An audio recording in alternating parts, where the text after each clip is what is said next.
पूरे यूरोप को, नेटो को एक का खौफ है और उसका नाम है ईरान।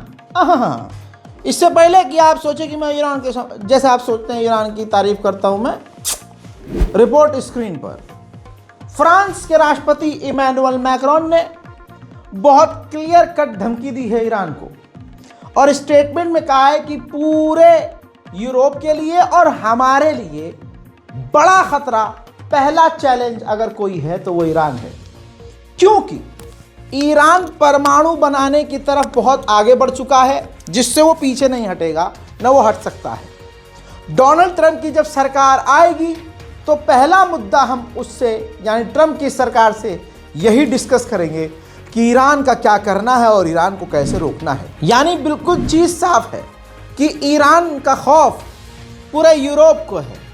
यही तो मुसलमानों को समझना है कि ना कोई सऊदी अरब से डरता है, ना यूएई से, ना कतर से, ना बहरीन से, ना ओमान से, ना तुर्की से। डर तो सिर्फ ईरान का ही है। उधर अचानक से पूरा यूरोप ईरान से डर भी इसलिए रहा है क्योंकि ईरान लगातार अपनी खतरनाक ताकत दिखा रहा है। मैदान में वो अपने तमाम हथियार लेकर कूद गया है और इस तरह की वो एक्सरसाइज कर रहा है कि अमेरिका और इजराइल भी अब कोई भी एक्शन लेने से पहले 100 मरतबा सोचेंगे। देखिए,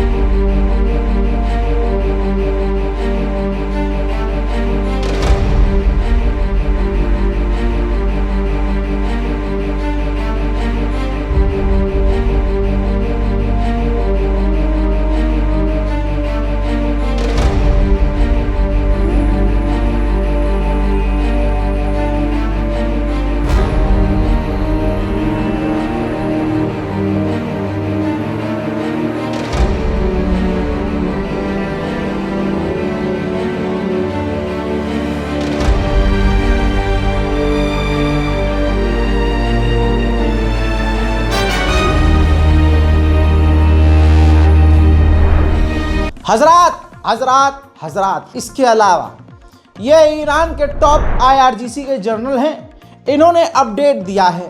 इन्होंने कहा कि हमारा अगर कोई डिफेंस सिस्टम डैमेज भी था तो हमने उसको रिकवर कर लिया है और वो तैनात भी है। एक भी दिन ऐसा नहीं गुजरा जिस दिन हमने मिसाइल बनाना बंद किया हो। सोचिए, एक देश ऐसा है जो मैदान में अभी हमलों में तो नहीं है, जंग में नहीं है, लेकिन हर दिन वो मिसाइल बना रहा है, तो कितनी मिसाइलें उसके पास होंगी। टॉप कमांडर ऑफ IRGC ने कहा कि हमारे पास ऐसे भी हथियार हैं जो अभी तक दुश्मन ने देखे ही नहीं हैं और दुश्मन क्या हमने सामने रखे ही नहीं है।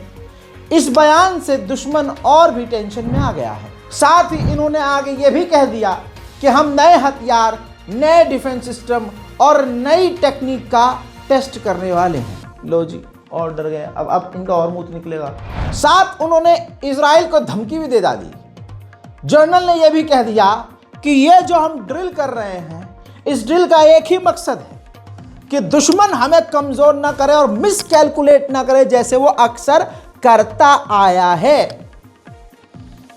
साथ दुश्मन इस बात को अच्छे से याद रखे कि उसके आसमान हमारे लिए खुले हुए हैं और ये बात हकीकत है।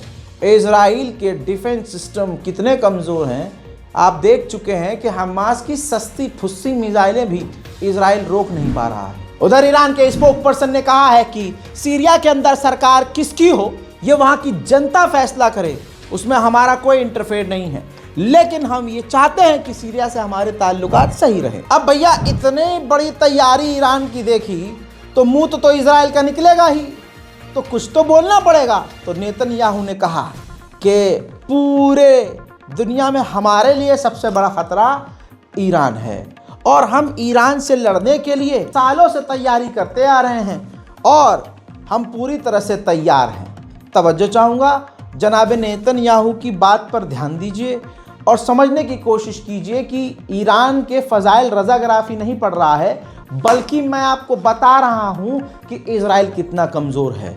अगर कोई देश ईरान को कमज़ोर समझता है तो नेतन्याहू का बयान देख ले। नेतन्याहू कह रहा है कि ईरान से लड़ने के लिए हम सालों से तैयारी कर रहे हैं। सुपर पावर जिसे आप समझते हो, टॉप मिलिट्री जिसे समझते हो, एडवांस हथियारों से लैस इजराइल, और जिसकी आड़ भक्त गुलामी करते हैं और दिन रात पिछवाड़ा चाटते नहीं थकते हैं, वो इजराइल कह रहा है कि हम ईरान से लड़ने के लिए सालों से तैयारी कर रहे हैं। और अगर ईरान कमज़ोर था या है तो इजराइल को इतनी पहले से तैयारी करने की क्या ही ज़रूरत है। हजरात उधर एक इजराइल के टॉप लेवल के अधिकारी ये कह रहे हैं, उनका मानना ये है कि जब डोनाल्ड ट्रंप सरकार में आएंगे, या तो वो यानी अमेरिका खुद हमला ईरान पर कर देगा, या जब हम हमला ईरान पर करेंगे तो हमारे हमले को ट्रंप सपोर्ट करेगा। अच्छा, ईरान ने एक खेल और खेल दिया। ईरान ने फॉर एग्जांपल डिसाइड किया था कि ये ड्रिल हो रही है, जंगी मश्क हो रही है, इसमें 10,000 सैनिक हिस्सा लेंगे पहले। लेकिन जैसे ही डोनाल्ड ट्रंप की सरकार बनने वाली है और ईरान के खिलाफ ट्रंप के रुख नज़र आए, तो ईरान ने इस 10,000 सैनिकों के टुकड़ी को बढ़ाकर 20,000 कर दिया कि अब 10,000 सैनिक नहीं 20,000 ड्रिल करेंगे भैया। हज़ार उधर सऊदी अरब एक बार फिर से 7वीं खेप भेज चुका है। सीरिया जॉर्डन के रास्ते का इस्तेमाल करते हुए, ज़मीनी रास्ते का इस्तेमाल सऊदी अरब करके सीरिया को दिन ब दिन मदद भेज रहा है, जो कि अच्छी बात है। यूरोप का पहला देश हंगरी बन चुका है। जनरल नॉलेज है, लिख लीजिए।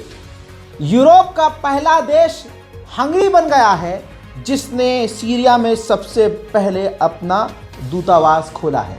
सऊदी अरब के बाद ये कतर एयरवेज, देखिए आप जिस तरह से कतर मदद भेज रहा है, सराहनीय है। कतर ने भी सीरिया को मदद भेज दी है। जोलानी ने खुद, देखिए तस्वीर देखिए, ये जो लोग बैठे हैं ये आम लोग नहीं हैं, बरतानिया और सीरियन के लोग हैं, मतलब जिनके पास दोनों देशों की नागरिकता है। और ये बहुत बड़े बड़े बिजनेसमैन हैं जो सीरिया में रह रहे हैं, और ये ब्रिटिश सीरियन हैं। उनसे भी मुलाकात जोलानी ने की है। बशर अल असद ने अपने दौर में इतने लोगों को मारा कि उंगलियों पर आप गिन नहीं सकते, हज़ारों का रिकॉर्ड नहीं है। और ऐसे और भी हैं जो बशर अल असद की सरकार गिरने के बाद हज़ारों ऐसे लोग हैं जो अभी तक मिले ही नहीं हैं। ऐसे में जिनके परिवार वाले लोग नहीं मिले हैं, उनके परिवार वाले सीरिया में इस जोलानी सरकार के खिलाफ प्रदर्शन कर रहे हैं और मांग कर रहे हैं कि हमारे परिवार वालों को ढूंढने में मदद करो। देखिए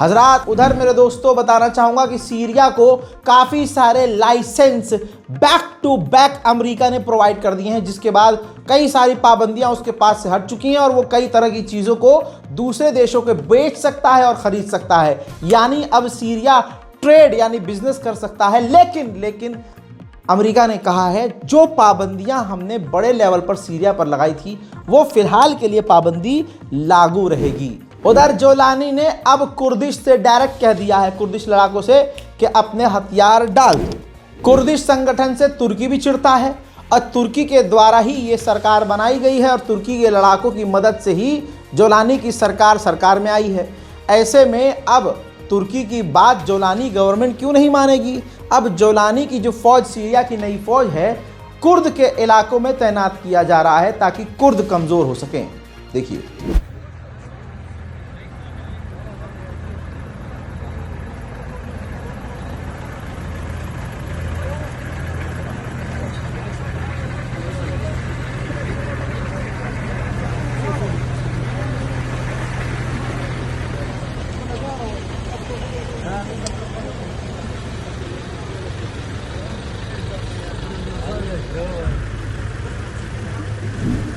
कुर्द के लोगों के लिए खतरा तुर्की बन चुका है। तुर्की के विदेश मंत्री ने एक बार फिर से बयान देकर कहा है कि ये कुछ दिनों की बात है, ये जो कुर्द हैं इनको PKK को हम कुछ ही दिन में खत्म कर देंगे। Çok şükür Türkiye'de büyük bir temizlik yapıldı. Irak'taki kardeşlerimiz Sincar'daki işgale göz yumuyorlar. O niye oluyor onu bilmiyoruz. O herhalde bir müddet sonra kalkar ortadan. Ama diğer taraftan Suriye'deki şartlar değişti. Suriye'deki PKK-YPG'nin varlığının ortadan kaldırılması ise inşallah an meselesi diye düşünüyoruz. Değerli arkadaşlar, DAEŞ Müslüman toplumlar için bir zehirdir.